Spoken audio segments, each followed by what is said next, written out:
Hello everyone and welcome back to my channel. If you haven't seen me before, my name is Heather. If you have seen me before, then you already know that my name is Heather, so welcome back. It's June, so you know what that means.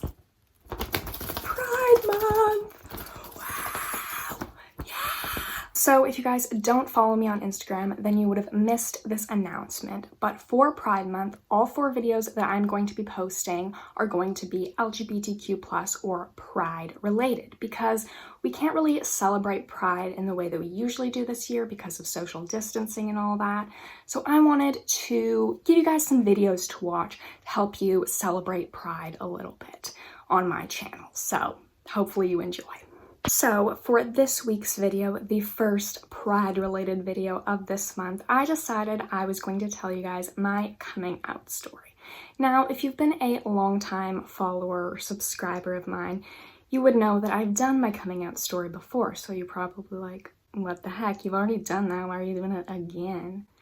And it is because I did my coming out story right when I started this channel. It's so dark in that video. I'm so awkward in that video. It's pretty bad quality. It's just overall not very good. And I feel like I didn't get what I wanted to say across very well. I will link that video here. You can watch it if you want. But I thought I would do another one so I could hopefully explain my coming out story better and just make a better video overall. So without further ado, let's get into the video. So if you've never seen me before and you're just coming across this video, like I said in the beginning, my name is Heather. I am a lesbian. I'm in the LGBTQ+ community. I'm in a long-distance relationship with my beautiful girlfriend, Alaya. And yeah, so today I want to share with you my coming out story. So I was never one of those people who knew from the time I was 2 years old that I was gay. It took me a long time to realize it, and I feel like this is sort of a normal thing, especially with lesbians, because of all the compulsory heterosexuality and internalized homophobia and all of that situation. So I feel like I didn't realize it until around middle school, and even then I was kind of like pushing it away and being like, no, I'm not. And I didn't realize this at the time, but I feel like the first sign of my homosexuality was in middle school. I had a really close friend that was a girl, and we would spend tons of time together, and we were just very affectionate with each other, like hugging, holding hands, all that jazz.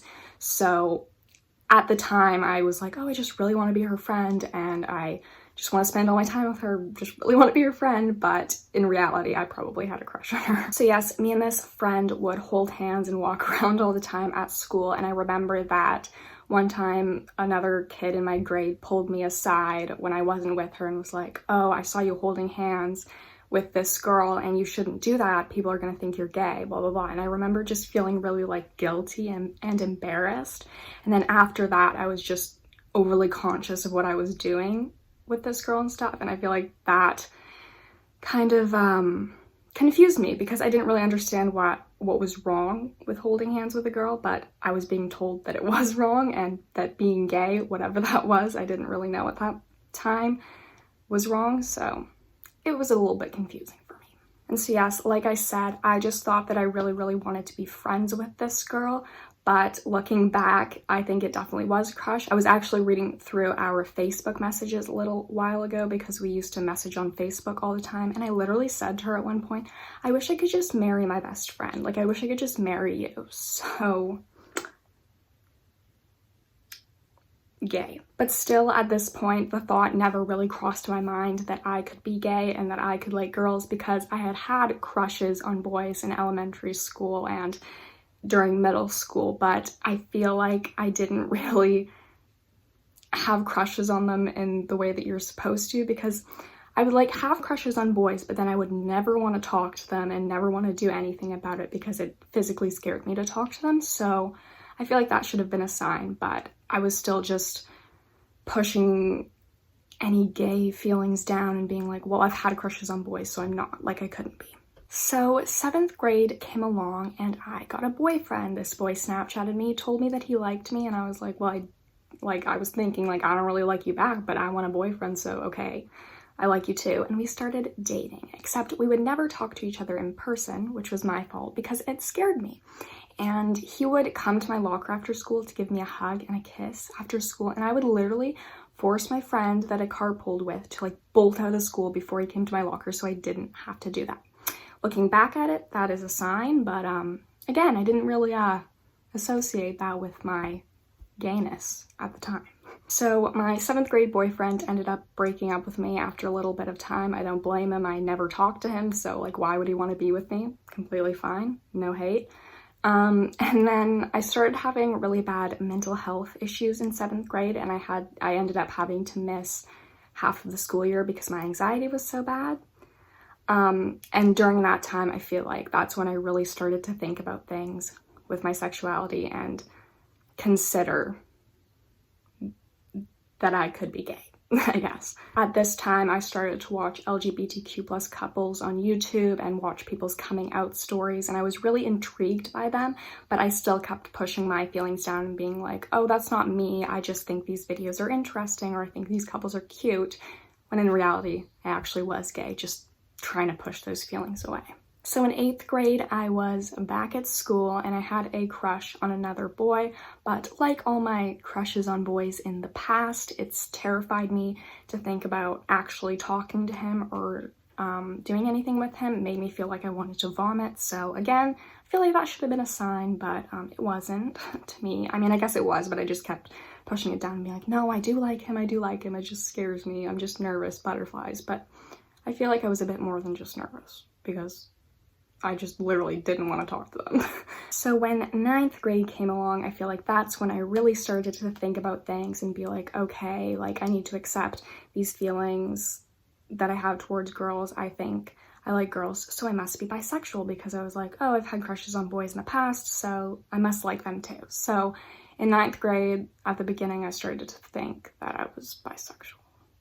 But I feel like 9th grade was one of the hardest points in my life when I was figuring out my sexuality, because I would literally lie in bed and cry because I was so confused. Like, I knew I liked girls, but I kept going back and forth being like, oh, am I bisexual? Am I just gay? But I've found boys attractive before, I must be bisexual, but I don't know if I want to do anything with them, so I must be gay. And it was so confusing for me, and it took me a long time to figure out the mess that was going on in my head. So after a while of me going back and forth with thinking that I was bisexual to thinking that I was gay, I was finally able to come to the conclusion that I was gay. It took me a long time, but I feel like what really helped the most was just sitting down with myself and really thinking about who I could picture myself having romantic and physical relationships with. And it took me a long time to realize, but I figured out that I just couldn't picture myself doing that with boys. And one of the big things that I realized was that I could still find boys attractive without being actually attracted to them. Like, I'm able to see a cute boy and be like, that's a cute boy, but that doesn't mean that I want to do anything with them. So that's what took me the longest to realize. But once I realized that, I was like, okay, I'm gay. That's it. That's conclusion. So after I became comfortable with the idea that I was gay, this was around the time that I got Tumblr, and I found the world of Tumblr lesbians. I feel like it was in its prime at this time when I got Tumblr, so that was good. I was seeing all these gay girls just being so open and so out, and it just sort of inspired me, and I was like, I want to be like that. And I remember I would ask them so many questions about how they gained the confidence to come out, and how do I come out, blah, blah, blah, all that stuff. And I feel like that really helped me to gain the courage to tell people eventually. So thank you to any Tumblr lesbians out there who ever answered my questions. You helped me out. So at this point, I was starting to get more confident and starting to want to tell people. And I figured the first people that I wanted to tell were my friends. I have a really close-knit group of friends. I'm still friends with them. And I was like, I want to tell them. I was really scared though, and this took me a while to gain the confidence because I didn't want them to view me differently. But I eventually did gain that confidence. And in the spring of 2017, which was my 10th grade year, I told them. So how it went down was I was going to be hanging out with my friends the next day. So I texted them the night before and I was like, I have to tell you guys something, because I knew that if I didn't send that text, I would just chicken out the next day and I wouldn't tell them. So I sent that little text, and then the next day we hung out and they just kept asking me, being like, oh, what do you have to tell us? What do you have to tell us? Blah, blah, blah. And I was like, I'll tell you later. I'll tell you later. So it took me a while on the day to actually tell them. So we ended up going to get bubble tea, and we were drinking our bubble tea. We were sitting at a little picnic table, and one of my friends started guessing what I had to tell them, and she actually guessed that I was gay, and I was like, no, that's not it. Like, that's not what I have to tell you. Even though it was, I don't know why I just didn't say, yeah, that is it. But I was like, no, it's not. So we left the picnic table and we started walking back to my house, and we got to this little park near my house, and I was like, okay, this is it. We're gonna tell them, let's go. So I brought them up to a little field area and we all sat down in a circle, and I was like, okay, here we go. And then I sat there for probably 2 minutes being like, okay, okay, okay, but I couldn't make myself say the words. I physically could not say the words. So I was like, all right, we have to figure something out. So I ended up typing it on the notes app in my phone, and then I passed it around my circle of friends so that they could all read it. And while they were reading it, I closed my eyes, I plugged my ears, and I like crouched down so I didn't have to hear or see what was going on. That was my coping mechanism, I guess. I don't know.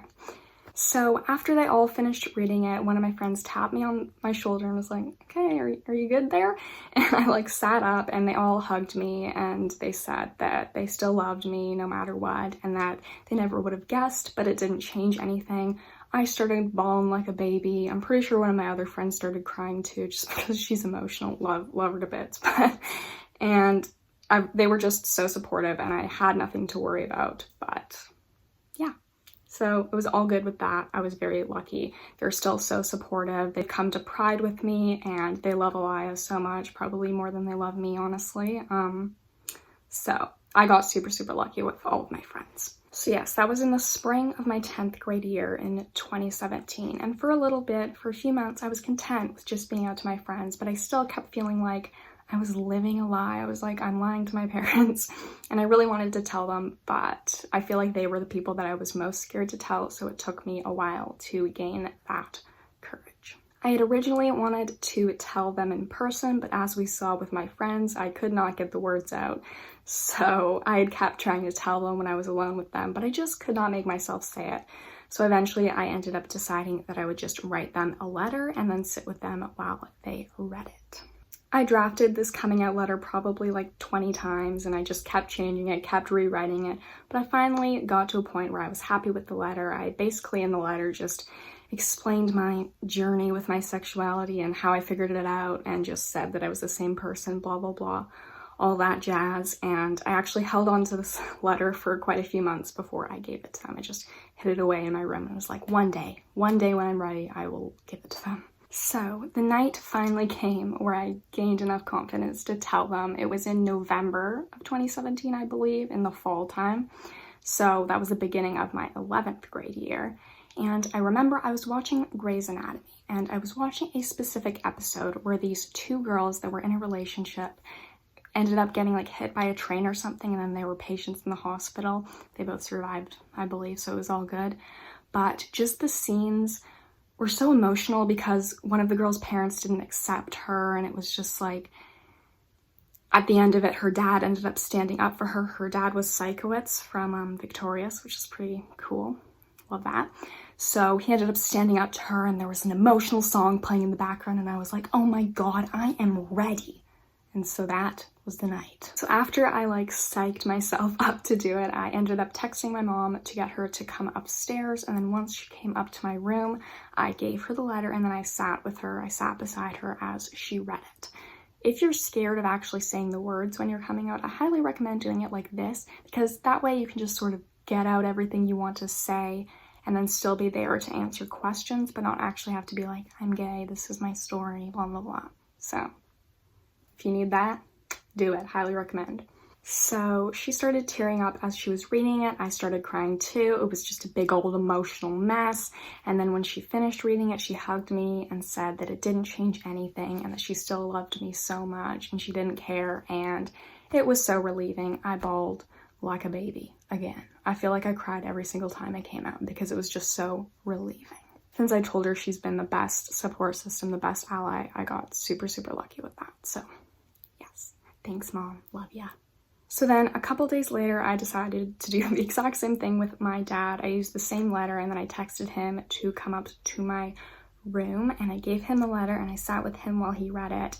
And after he finished, he hugged me and just said that it didn't change anything and that he just wanted me to be happy. So I got very lucky with my dad too, and he loves Elia as well, and he's been so supportive ever since I told him. So I got very, very lucky with my parents' reactions. If you guys don't know, I have 2 siblings. I have an older sister and a younger brother, and I'm not super duper close with them, so I was too scared to tell them myself, so I asked my mom to, which she did. Thanks, Mom. And when she told them separately, but they both just sort of had the same reaction of, okay, and I don't really care, and they just went back to what they were doing, and they were nothing but supportive as well, and they both love Elia too. So I got very, very lucky with everyone I came out to. I never had a bad reaction, which I know is rare. I know a lot of times people come out to their family members and they get treated differently, and that's what I was scared of, but my family has been nothing but supportive, so I'm very, very lucky for that. So I was still in high school at this point, so as for coming out to my school, I never really made like a huge announcement or anything. I just ended up putting a little rainbow flag in my Instagram bio in the summer of 2018, I believe, and no one really said anything to me about it like I thought they were going to. Nobody really cared. The only time anyone ever said anything was when I posted the video of Elia and I meeting for the first time, and people just reached out with support and said the video was really cute. So I didn't really have anything to be scared of there either. Nobody reacted badly at all, and if they didn't like it, nobody said anything to me, so it doesn't matter. As for my extended family, I get a lot of questions about how I told them, and I'm a big fat chicken, so I didn't actually tell my grandparents or my aunts and uncles and cousins. I got my parents to do that. My parents are the best that they did that for me. Thanks, guys. And my dad just told my grandparents before Elia was coming to prom, and they got to meet her, and they were very supportive. They didn't care. And then my aunt and uncle and cousins found out sometime around then too, and they didn't care either. Like I said, I got so lucky. I did not have a bad reaction at all, at least not to my face. And like I said, I know that's pretty rare, so I'm very, very lucky. And that is pretty much it for my coming out story. I got so much support from the people around me, and I'm so lucky for that. I'm so blessed that it didn't change anything with my family or my friends, and that I've got their support. It just means the world to me, and I'm so thankful. And it's just so crazy for me to look back and go through this story, because little 7th grade me, who was scared of holding my friend that was a girl's hand, is just never would have guessed that 19-year-old me would be out here being so out and open and proud and making videos to help other people in the LGBTQ plus community. It just blows my mind how the world just comes full circle. So I hope that this video was a bit easier to understand than my previous coming out story, and that you guys got a sense of what my journey was like. If you have any other questions about it, you can definitely leave those down below, and I will try my best to answer them. Also, if you have any video requests, you can leave those down below, because I like to make videos that you guys want to see. Anyways, that is pretty much it for this week's video. So thank you guys so much for watching, and I will see you next week for another Pride related video. Bye guys.